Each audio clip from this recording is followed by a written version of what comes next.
Welcome back to the Takeout. Welcome to the Conversation Corner. New data shows U.S. prescription drug prices have fallen 3.1% from a year ago. That is the biggest decline since 1963. Now, the Trump administration says its TrumpRx platform has, quote, already generated $700 million in savings for millions of American patients. For more on this, Dr. Mehmet Oz joins me now. He's the administrator of the Center for Medicare and Medicaid Services. Dr. Oz, good to have you here.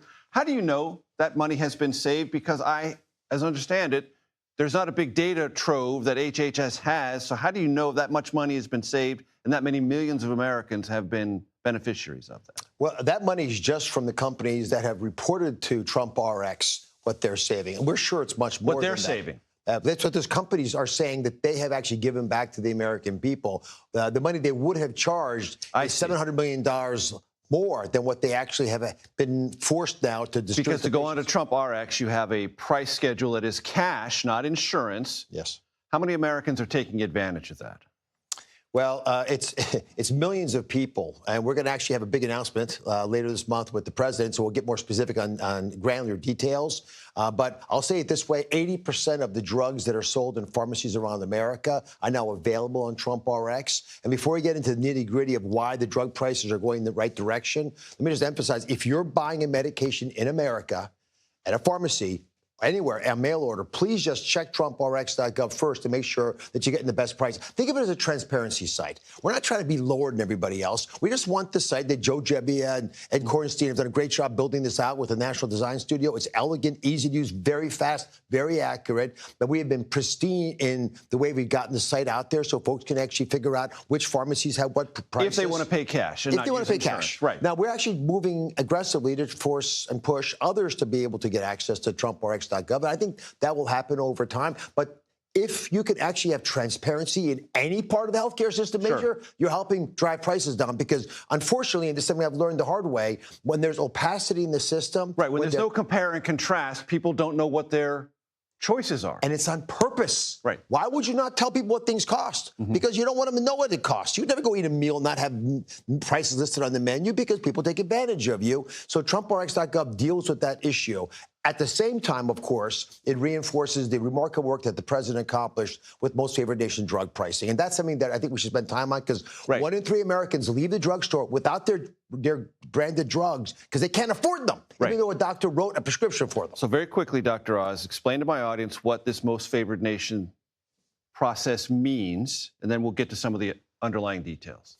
You want drug companies to give you the price that they're giving other people around the world. If a German businessman can buy a medication, why would someone on Medicaid, a vulnerable person in America, not get the same price?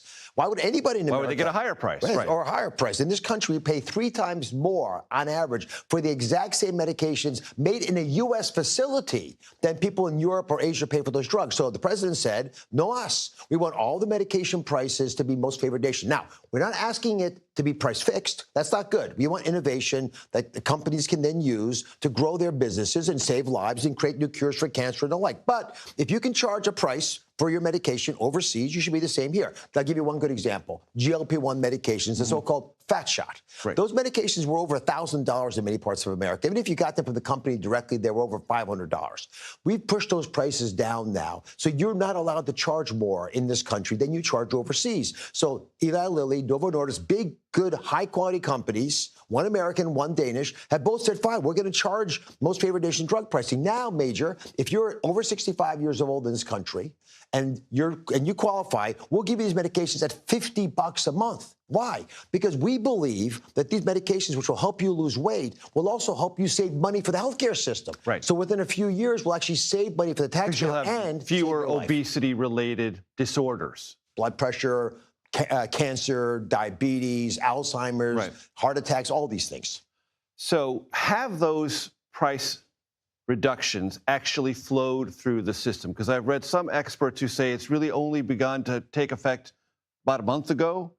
Have those the prices start taking effect in January. Okay. So through most favored nation. Through most favored nation drug pricing. And we estimate, and the National Economic Council estimates, about $600 billion in savings over the next decade if these most favored nation contracts, the deals we have with the companies, are codified by Congress and stay in place. And that's still a detail yet to be sorted out. That's still being done. However, I actually think the drug companies are going to do this. You know why? Because as much as they've saved the American taxpayer money, Wall Street has rewarded these companies. The market cap of pharmaceutical industry in general has gone up tens of billions of dollars. So it's stability they want. They don't have to make a fortune every month. And just over the last 6 months, we have a 6% drop in drug prices. Think about that. That's the most ever in 6 months. So just at the time when a lot of Americans are worried about healthcare costs in general, but especially drug prices, we're seeing a 6% drop just in 6 months, much of that attributable to most favored nation drug pricing. Got it. So how much did the Inflation Reduction Act play into this? I know you work for the Trump administration. You want to extol the virtues of its policy. But the Inflation Reduction Act did put Medicare in the position of negotiating drug prices. And I've read experts who say that is also a part of this story, is it not? It is part of the story. It didn't, however, happen in the first year. And the reason for that was the initial negotiations. You know, people don't know how to do these negotiations well. And they've never been done before. Never been done before. So the first year, there wasn't really much of a savings. And there were some side effects of the legislation that actually led to increased prices, especially in the part of Medicare that pays for drugs, Part D prices. This past year, we doubled the savings with some pretty aggressive negotiating on part of the CMS team. And they have been able to get a savings that I think are more reasonable, and that's going to build over time. So it's nothing's a panacea. These are all hard-fought victories, but you put them all together, it's a pretty good story. But just in terms of total amount, the most favored nation drug pricing dwarfs the other impacts on reducing drug prices, and the transparency offered in addition with TrumpRx.gov gives control to the American people. If you're a viewer right now, you control your destiny when it comes to drug prices. And because you've told my audience to pay attention, they will mark the next 6 months to 12 months and see if it's actually showing up on their wall. I want to ask you about something I read in the Washington Post this morning. An experimental drug that uses messenger RNA to deliver a vaccine customized to a patient's tumors effectively prevented skin cancer recurrence in a large-scale clinical trial, according to new results announced by the drug makers Wednesday. This sounds like a very big deal, and it goes to what your point was earlier about the necessity for innovation and not quashing that through price controls. How do you evaluate that lead paragraph in that story? So I have not read the article. However, I am very enthusiastic about the ability for us to use CRISPR therapy, which is gene modification, cell-based therapies, and these gene therapies, as you're outlining them, all work well because they wake up the most powerful tool we have in our body, Major, which is our own immune system. Think about this. Everybody watching this show right now, every single person has cancer cells in their body. Thankfully, most of us don't get real cancer because the immune system says, wait a minute, that's a sociopathic cell. I don't want that guy around. Knock them out. Those cells that kill those tumors are part of our immune system. We have been using some of those cells with things like CAR T therapy, where you take T cells and you educate them about the markers on a cancer cell. You wake up the immune system to cancer. This therapy and others like it, we believe, could remind the immune system of what it's supposed to do, to get past the cloaking mechanism that cancers often have. And the part that I really loved a lot is we can make these things at scale for much less money if we let academic centers drive the ship. This is not just about melanoma, the article says. It's about lung, kidney, bladder, and other cancers. All the cancers where, listen, I'm a heart surgeon. If I could whack these things out, I would love to do that. Unfortunately, most cancers should be dealt with immunotherapy or other types of approaches outside of, you don't want to heal with steel all the time. You can't cut cancers out of things like the brain without doing immense damage to that organ.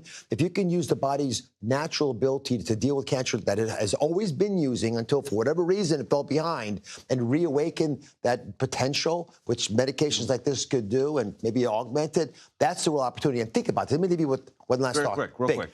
The value to us giving the American people better health so they can work just one more year of a joyful work because they're vivid, because they've got the vigor required to thrive, is worth $1 trillion to the U.S. economy. So it's not just morally and ethically the right thing to do to save people's lives. You also build value for our nation. What makes America an affluent place are the American people when they're healthy. Dr. Mehmet Oz, I've always told you the conversation continues here. You're always welcome back. God bless you. Pleasure to have you, sir.